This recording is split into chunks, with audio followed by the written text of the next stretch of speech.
You know the show Who Wants to Be a Millionaire? I'm sure you probably have, right? But is millionaire something that you're striving for? In today's episode, we're talking about one that captivates money, the path to becoming a millionaire. We're going to talk about straightforward strategies, practical steps, and key mindset shifts that can help you as you work towards this financial success, financial milestone that you're looking to achieve. So here we go.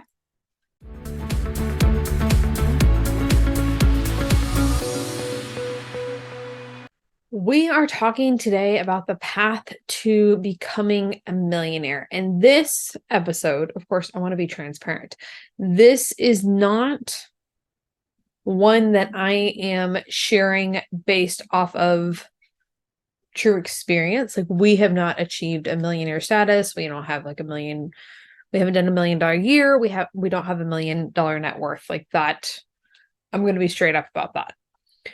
But there are key shifts from things that I've learned from mentors, books, those things that have made the path illuminated along the way. And that is what I want to share with you today. Okay.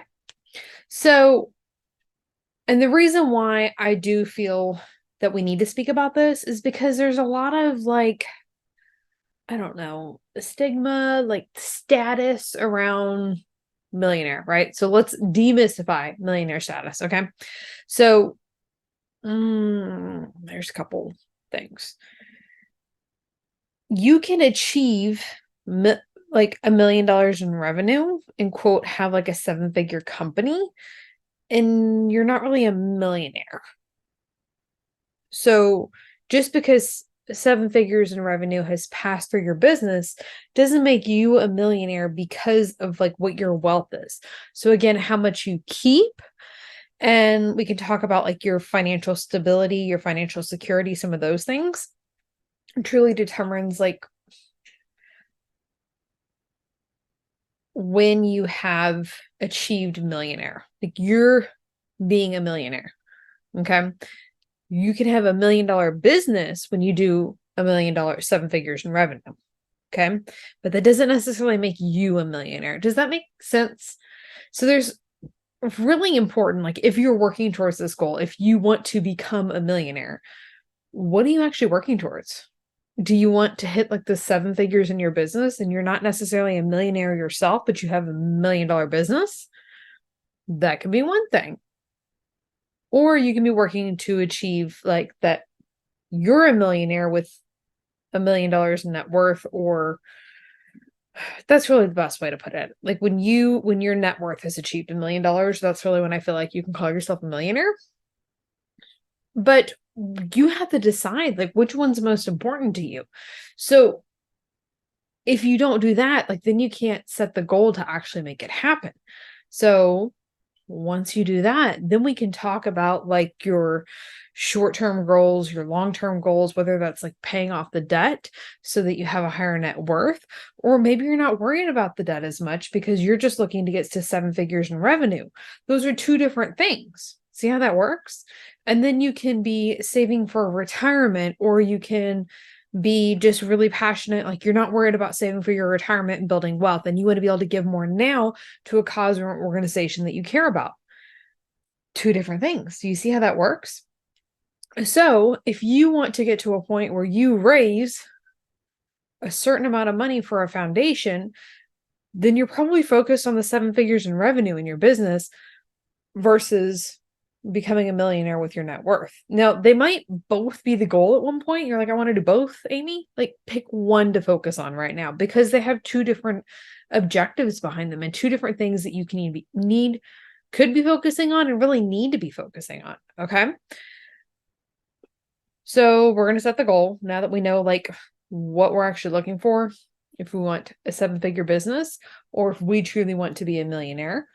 And either one is fine. They're your personal goals. There's nothing wrong with either of them. But if you don't know what you want and you don't know what you want this to look like how can you actually achieve it?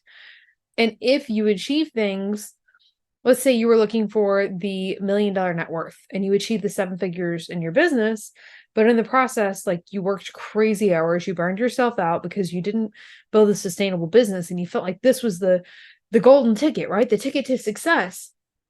But then when you hit the seven-figure business and it's not what you were looking for, then you're just going to be that much more frustrated.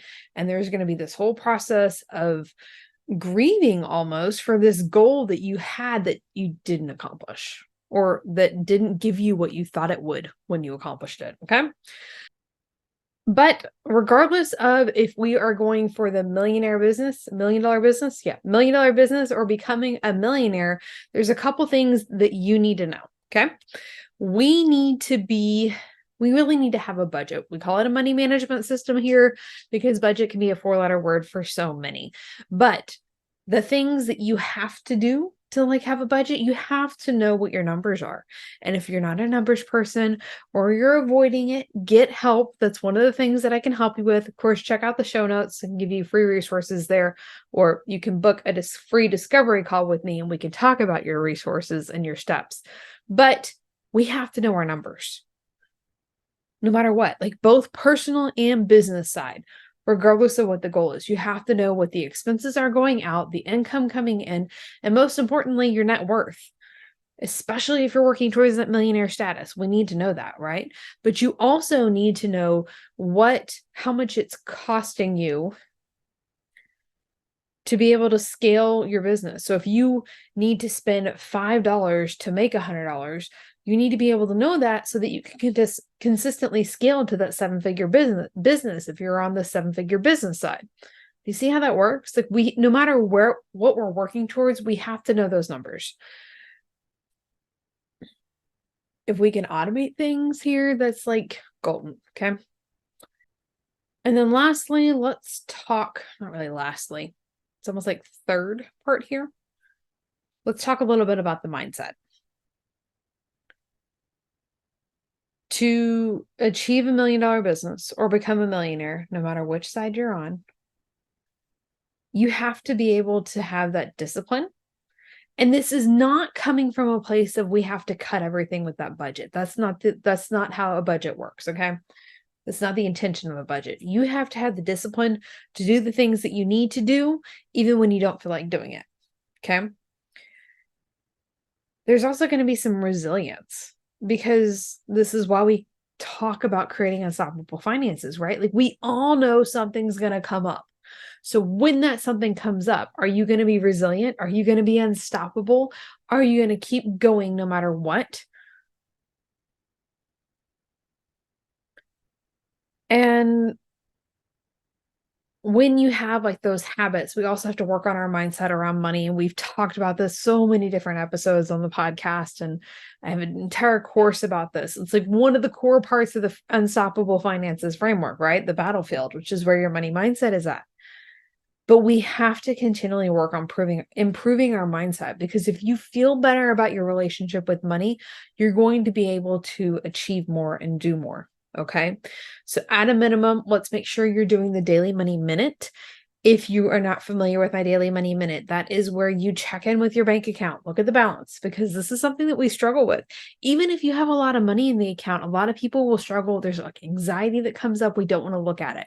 That could be from like a lack a long time ago or some things. Just log into the bank account, take a look at it. Now, you're not making budgeting decisions based off of what's in your bank account. Let's make that very clear. Don't make budgeting decisions based off of what's in your bank account. But you look at the bank account, and then immediately after that, I want you to look at whatever it is that you're visualizing, whatever thing that is that you're working to achieve that goal. So if you're working to become a millionaire, what are you going to be able to do when you become a millionaire? Is it going to be trips that you're going to take? Is it property that you're going to buy? Is it kids that you're going to support with that $1 million business? Whatever that thing is, that is your reward, that tangible thing when we get there, look at that immediately after. Okay. And we're going to create the association, feel good about the fact that we can check in with our money regardless of what actually is going on in the bank account. It doesn't matter. We're creating that positive association afterwards. And then second, we'll say action step for you today. I want you to start celebrating every time you receive money. It doesn't matter if it's a penny on the ground that you pick up when you walk by. I want you to celebrate when you receive money. And you're going to say, cha-ching, money comes to me in increasing quantities all day long. I'm pretty sure that came from T. Harv Eker. I've been doing it for so many years, I've honestly forgotten, but that is something that we do to this day. Every single time we receive money, it doesn't matter, bank account, like you get paid. I have the cash register sound that goes off on my phone with a text message for my business, anything that comes in through my company. Then we also do the same thing, like when my husband gets paid, or we find money on the ground, or there's been a surprising check in the mail, whatever it might be. You're celebrating money coming to you and expecting it to grow. Okay. Those are some of the key things that I see for you on your path to millionaire, whether that means your 7-figure business or $1 million net worth. That was the first thing we talked about, like the difference between the two and deciding which one you're going to focus on first. You can achieve both, absolutely, but what's going to be your first step and how that decision determines like what your financial goals should be or what your goals should be moving forward. Then we talked about like your budgeting, the practical stuff, right? Like the numbers we have to know. And if you want more information on that, I'm actually working on a cash flow calculator right now. I'm going to give it away absolutely free. Like, I don't even think we're going to put it behind an opt-in. Just send me a message on Instagram. It's at Aimee Cerka, and we'll get that to you as soon as it's done. Link will be in the show notes as well if you missed that. And then the third thing that we talked about was the mindset and developing our discipline, our unstoppable resilience, and working on continuing improving. And I don't even know that we really addressed this part, but surrounding yourself by people that want to do the same thing. Okay. All right. We're going to keep it. This is part of the Keeping It Simple series, right? So we're keeping it simple. That's what I've got for you today. I'd love to hear from you. Send me a message on Instagram. Shoot me a text, 817-969-4653. What was your like aha moment or favorite part of this episode? We'll see you next time. Bye for now. Thank you so much for listening to the Your Money, Your Life podcast. Wondering what's next? When you're ready, there are different levels of support that you can use on the path to creating unstoppable finances and your unstoppable life. After all, your finances are unique and your support should be too. Ultimately, we'll create a customized plan to ditch financial struggle for good that works for you, your goals, your priorities, your life. Go to workwithaimee.com to get started with one of our most popular programs, or you can book a Q&A call with me and we'll figure out what your next step should be.